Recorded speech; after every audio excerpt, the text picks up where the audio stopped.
So back to school time is an exciting time. There's a lot of emotions that come with it, of course. The nerves, the anxiety, the fear, the excitement. For me, I'm familiar with all of those. But fear is one that really sticks out for me because 20 years ago, the summer before my freshman year, my life was threatened. And it was the most traumatic thing that has ever happened to me in my life. And I want to share this story, not to scare parents, not to scare kids, but just to be a warning about what is out there and possibly help people that might be going through something similar. So it all goes back 1998, all right? That I had graduated 8th grade. I was getting ready to go to high school. So excited about this. You know, I had two older brothers that were at this high school. One just graduated, one was gonna be a junior, so I already knew their friends, and I had my friends from junior high that were gonna be going to this school. And they had this orientation, freshman orientation, right, a couple of days before the start of the school year. And I go in and meet a lot of people, see old friends, exciting times, right? But there was one portion where I was by myself. And I was approached by a group of about 10 guys. They came up to me and they said, "Hey, are you Tony?" I said, "Yeah, I'm Tony, what's up?" And they said, "We heard you're talking trash about us." And I said, "No, I don't even know who you guys are." And they're like, "You know who we are, and we know you're talking trash about us." And I just started walking away like, "Sorry, you got the wrong guy."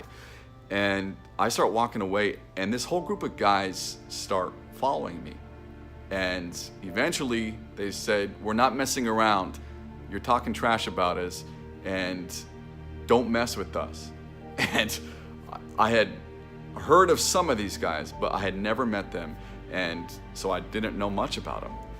And the biggest guy in the group, he comes up to me face to face, and then he pushes me to the ground, and I fall on all fours on the cement on these steps on campus. And he says, "Don't mess with us." And then the whole group starts walking away fast to go off campus. And my heart is pounding. I'm like, what just happened to me, right? So my dad happened to be on campus to pick me up, and he saw the tail end of it and witnessed this group of guys walking fast towards the edge of campus. And he comes up to me, he's like, "What just happened?" And I explained a little bit of what had happened, and then we go to try to, look at what guys these were, where they were going. And he's just like, "All right, are things gonna be okay?" I'm like, "Yeah, don't worry about it." I tried to downplay the situation. I didn't want him to worry, Kids don't want their parents to have to worry about them. And I really thought, this is just an isolated one-time thing. Well, it wasn't.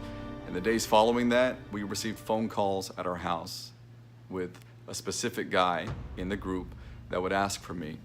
And when I would talk to him on the phone, he continued to threaten my life. He asked me how I wanted to die. He asked me, "Do you want to get stabbed, or do you want to get capped, shot?" He knew details about my family. He knew that I had a mom who was pregnant. He threatened her.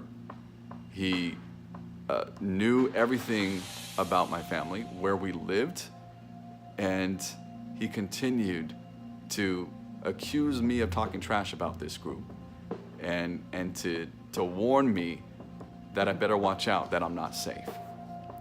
And in that time, we also got egged. Our house got egged multiple times. We never caught them, so we don't know if it is this group of guys, but I'm pretty sure that it is this group of guys, obviously, right?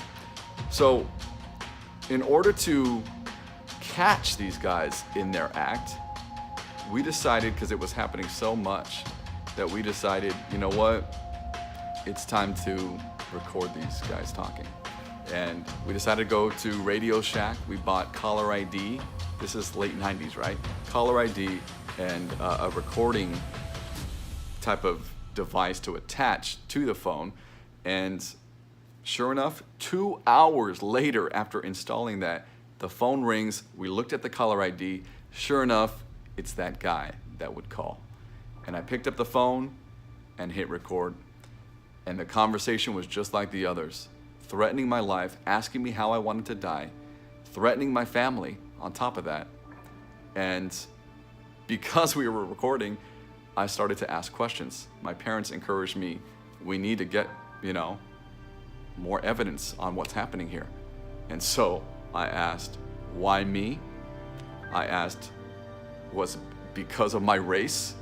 I asked a number of questions to try to figure out why. And sure enough, there were a number of things that he said on the phone there that were recorded that showed that this could possibly be a hate crime and definitely threatening my life.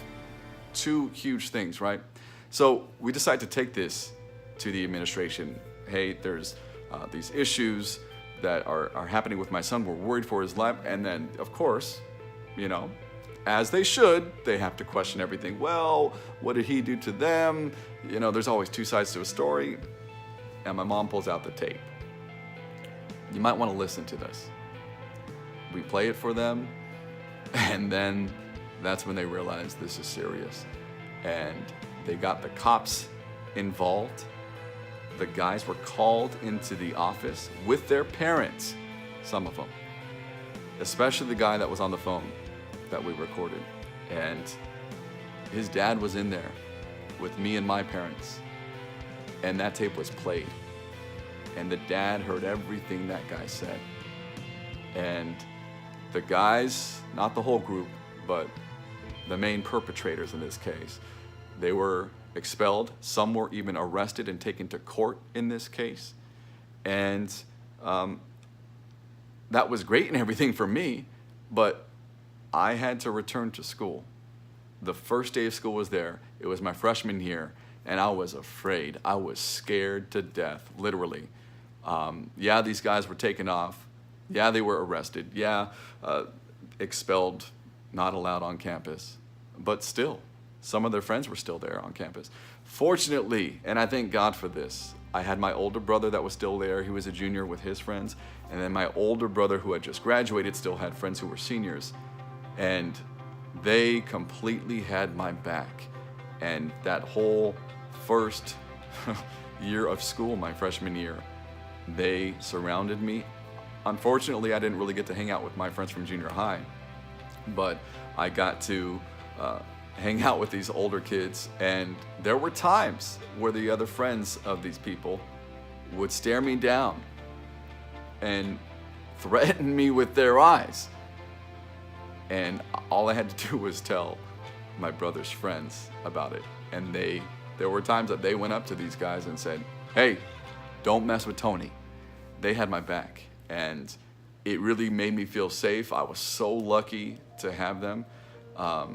In the end, they were gonna let these kids back onto campus after about 6 months. So the next semester, some of these kids came back to my school, and I was really nervous about it. But I will tell you what, most of these guys ended up having conversations with me, making sure they were cool with me. One guy actually apologized for what had gone on, and I was blown away. But I will tell you, my parents prayed like crazy after that. They are prayer warriors, I will say, and I believe it was due to their prayers that I was in a safe zone. It was scary the whole time, but I truly believe that they were, their prayers were heard. I mean, this was such a traumatic experience for me, but in the end, I ended up having a really good high school experience. I loved high school, despite this incident that happened my freshman year. And I ended up becoming class president. I ended up becoming ASB president. I was involved in sports and other extracurricular activities, highly involved in this school, despite what had happened there. And here is some advice I have to parents and students that might have dealt with this, might be dealing with this now, or could happen to. Because there were certain things, as you heard in this story, that really played a major role in the outcome of this. The first thing is parents, be involved in your students' lives. My mom and dad were so involved. They came to all our sporting events. They dropped us off when we needed to. They picked us up when they could. Like my dad was there. He saw that there was something shady happening. If he wasn't there, if he didn't witness that, I probably wouldn't have ever told him that that first incident had happened. And then with the phone calls, my mom asking questions, who's that? Why are you going into the room? Why are you locking the door on this conversation? That caused more concern about, wait, is this related to that incident that happened at freshman orientation? They were involved in asking questions. Second, once they found out what was happening, they jumped to get evidence on this, because not every administration is gonna believe a kid's story, and there are some stories that are false, right? But we were able to get concrete evidence, a voice, a phone call recorded that was able to bring justice in this case and to move it forward. Because if we didn't have that, they would have gone to school that first day, and I would have seen them and been in the midst of them, and who knows what could have happened from there. So on the parental end, that is it. And they supported me. They always questioned me, but they supported me. And number one, they prayed for me. They prayed for the situation. They prayed for our family. That was big for us. One thing I also grew up on was forgiveness. And these guys, after all this, when they were let back into our school, most of them, like I said, they tried to make things right. Not all of them said sorry, but they tried to make things right with me by just holding a simple conversation. Hey, what's up, man? And I had to forgive. I had to let all that stuff go and move on with life and accept the fact that they're gonna be at my school and I'm not gonna make matters worse. Yeah, they caused me all this trauma, but you know what? I gotta look back and say, I learned a lot. My family learned a lot.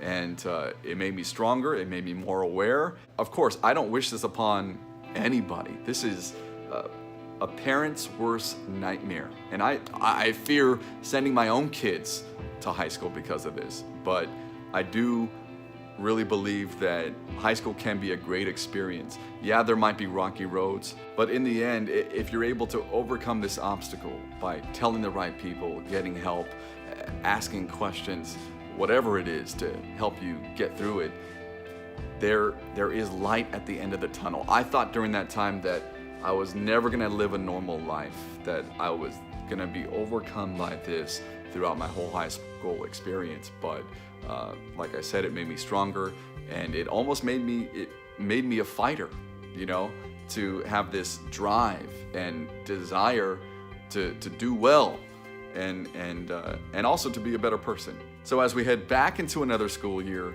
I just want everyone, whether you have kids in school or not, whether you're a student or not, I just want everyone to think about other people and to realize that people could be going through things, that people might want to reach out to you, and if they do, that's an opportunity for you to make a difference, to help them through something that might be the most traumatic thing in their life that they're gonna think about 20 years later. The difference is mine doesn't haunt me, okay? I had family and friends that were there for me, that had my back mentally, physically, and spiritually. And to me, those are the best type of people to have around you. So thank you to all my family and friends who had my back throughout that experience and who still have my back to this day, 20 years later. I love you.